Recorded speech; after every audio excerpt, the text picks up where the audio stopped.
So in the last video about the ovaries, we talked about how the development of the follicle and then the release of the oocyte into the female reproductive system. We're going to go ahead and talk about the varying structures as if we were the oocyte and we were coming into contact with these structures as we leave. So beginning with the uterine tube itself, these guys that are on either side of the uterus, accompanying each one of them accompanying an ovary.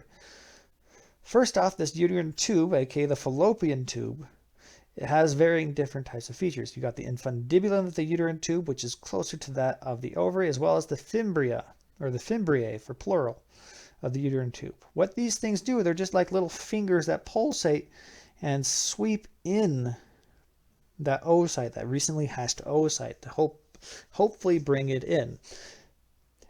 Yes, you may have been wondering, I'm going to make certain that this is very clear, that this uterine tube is not directly attached to the ovary.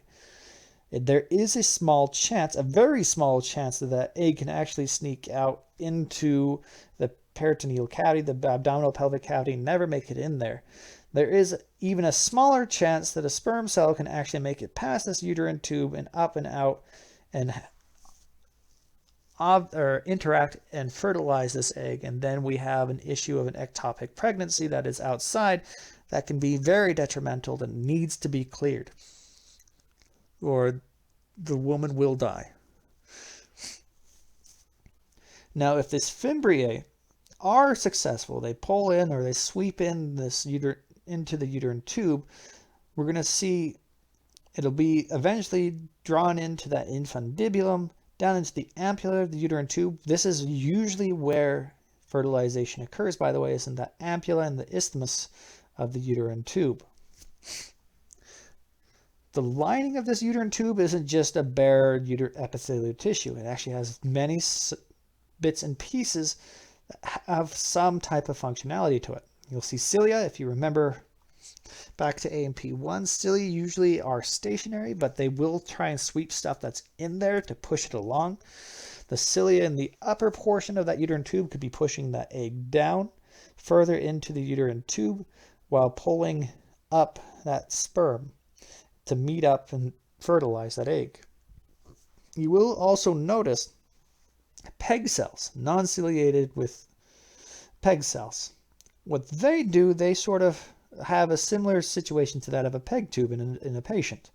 Peg tube is a way of feeding somebody that is unable to swallow. So a peg cell is there to develop and deploy nourishment to both the egg as well as the sperm cells. So fertilization occurs around in the ampulla, isthmus, makes it down into the uterus. This is the cavity in which the egg, if it were to be fertilized, would implant, meaning invade into the cell tissue and develop. We have varying bits and pieces of it. You have the uterine cavity. Cavity, remember, is just like an opening. So the uterine cavity is the opening inside the uterus. We got the fundus of the uterus and the body of the uterus as well. Fundus just means like the back portion. The region in which the babe implantation or that fertilized egg invades, or that zygote invades, is right around here in the posterior portion of the uterus, closer to the fundus. It does have a small chance that it's going to develop some type of uterine pouch here down below, and that one is a cautionary tale where you need to keep very good close attention to it because it's not providing the nutrients that it needs. We'll talk about that here in a little while. And usually it develops in down here below. There are appropriate terms that we should pay attention to. There's the internal os, which is the inner portion of the lower portion of the uterus, with the external os being the very end point. We do have a very small gap right here called the cervix, or the cervical canal, in which sperm can pass through. It's also the little tube that has to expand and dilate during pregnancy in order for, or during, forgive me, pregnancy, my foot, during birth, that has to dilate to a certain degree in order for the baby to get out. We do need, to your dismay, need to talk about the varying layers of the uterine tissue. There's an endometrium, perimetrium, and myometrium. The myometrium is the one that's responsible. Myo, remember, means muscle. Metrium refers to the uterus. So myometrium, you got muscle of the uterus that has the contractions and all that stuff. You got the endometrium, which is responsible for taking care of the baby. It's the part that is, during cycling, will build up and get lost.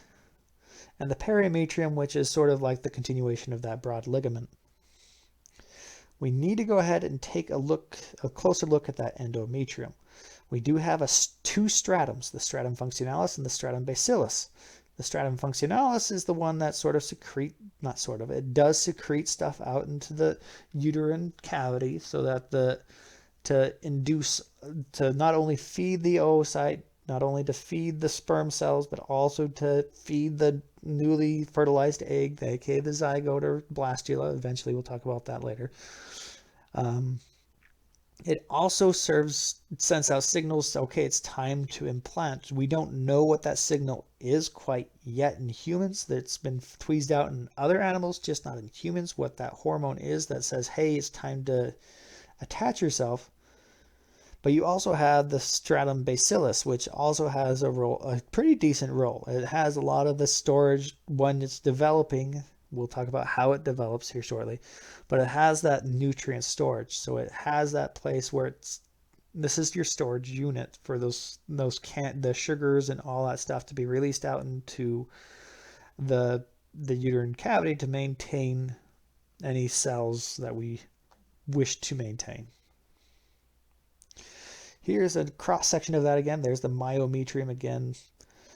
The stratum bacillus, which has a little bit of that nutrient issue. The stratum functionalis, which has the glandular epithelium as well as the cells that were necessary for going ahead and stabilizing that egg.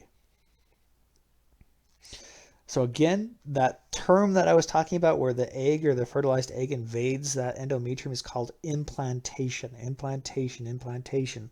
Implantation is when the egg invades that endometrium. Now the cervix has a couple of things that it does. We've talked about it slightly in detail that it has to dilate during birth, but it also secretes the mucus, which can be supportive. It can also be antiviral. It can be a lot of things.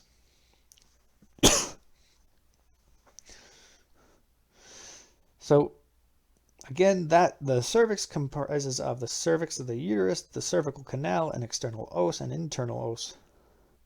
We're going to go ahead and move on to the vagina. This is as if we're assuming that we are the fertilized egg, the unfertilized egg. We're going to go ahead. There wasn't anything to fertilize it, so we're going to go ahead and pass out. We're going to go through the cervix. We're going to pass through the vagina and make a couple of notes right here. The vagina do have rugae. If you remember back from gastrointestinals, that the stomach has a rugae, and the rugae in the stomach is fold. And in the vagina, again, the rugae is a fold as well. And that is for sexual stimulus, for both male and female. Vaginal tissues, it makes sense that we have that really thick, non-keratinized, stratified squamous epithelium. It's exposed to the outside. It's exposed to sexual intercourse, to rough displays. So it does have to have that extra protective tissue. It also has a lot of exposure to different types of bacteria as well. And that, if you remember, that the stratified squamous epithelium are very good at protecting us against any type of invasive particles.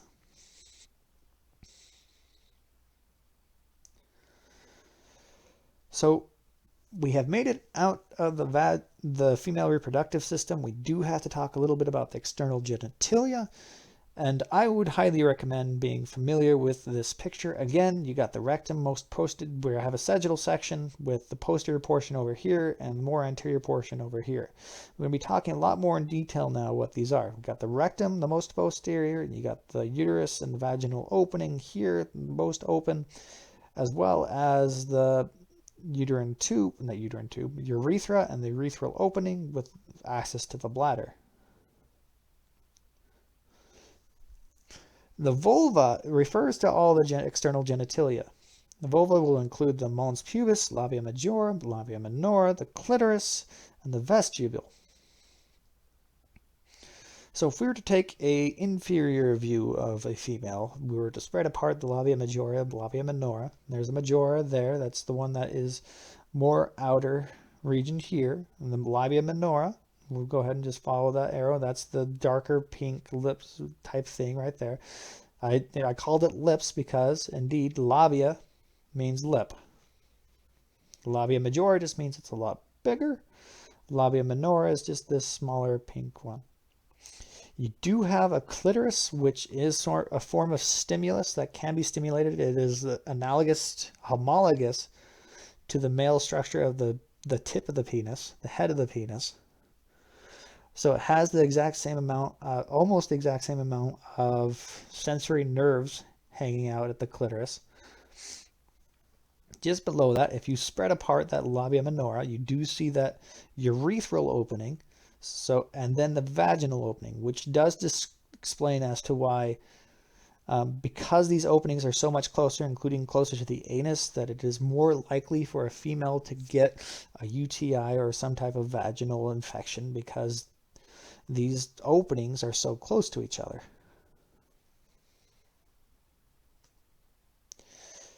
If we were to dissect and pull away a couple of things, remove some of the skin, you could see an array of different types of things, the muscles that hold it in place, the muscles that keep where it needs to be. You can also see this, the greater vestibular, or the Bartholin's gland. The Bartholin's gland, I'm pretty certain quite a few nurses that have worked within the birthing, an LPN or what have you, have been familiar with it. This is a gland that can be easily infected, but it does produce a mucus that, if I were to go ahead, I'm going to go ahead and sneak over to this. This is the mucus that during sexual arousal can provide that lubrication. The vaginal opening, I should mention here, is usually quite acidic to help combat the issues that are bacteria, fungus, and viruses. So same type of situation for the male urethra and it being acidic and trying to combat against those type of bacteria that you just don't want in there.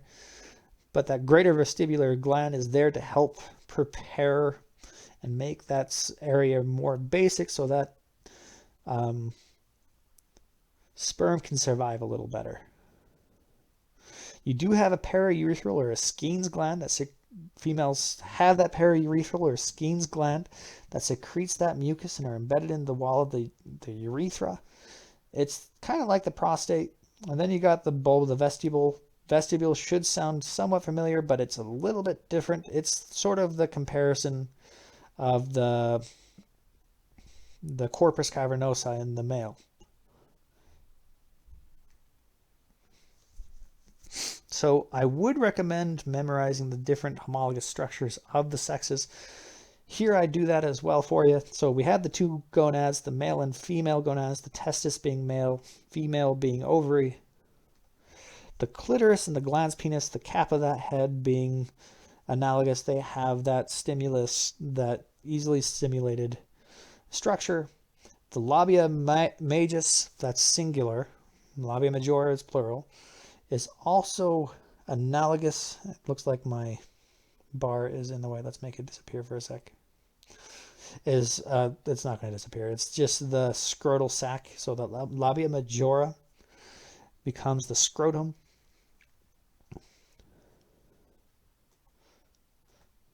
And that labia minus becomes this, is also comparable to that of the spongy penile urethra in the males. We did talk about the clitoris a little bit. This is just a different view now. And we do have the greater vestibular, the Bartholin's gland being that of similar to the bulbourethral gland, both of which are for sexual intercourse and neutralizing those acids that are both found in the male urethra as well as found in the female vagina, I guess.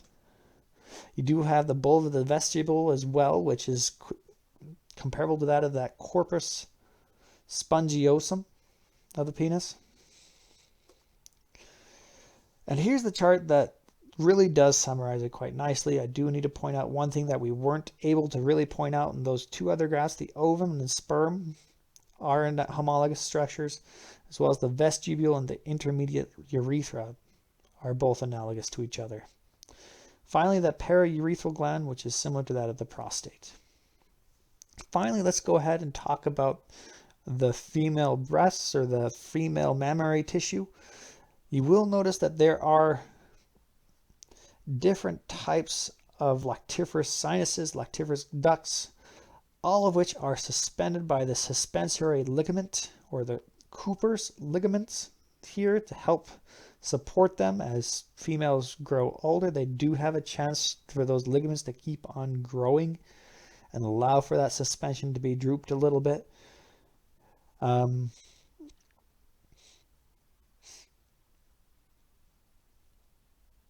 Both prolactin and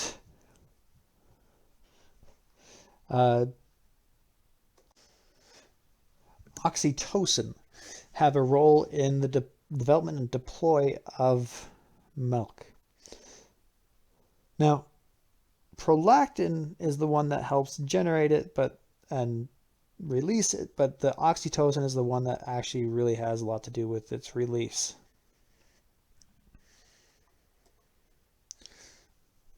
So you got several lobes within, all of which will produce milk that'll go down these ducts, these lactiferous ducts, out through the nipple where the baby can suckle.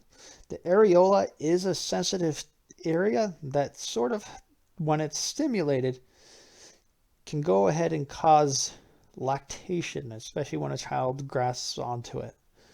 Lactation won't occur in females that haven't gone through the reproductive process as well as the creation or pregnancy. So with that is the end of our discussion about the other portions and pieces of the female reproductive system. We're going to be talking about the female reproductive endocrinology as well as the cycling here in this next video.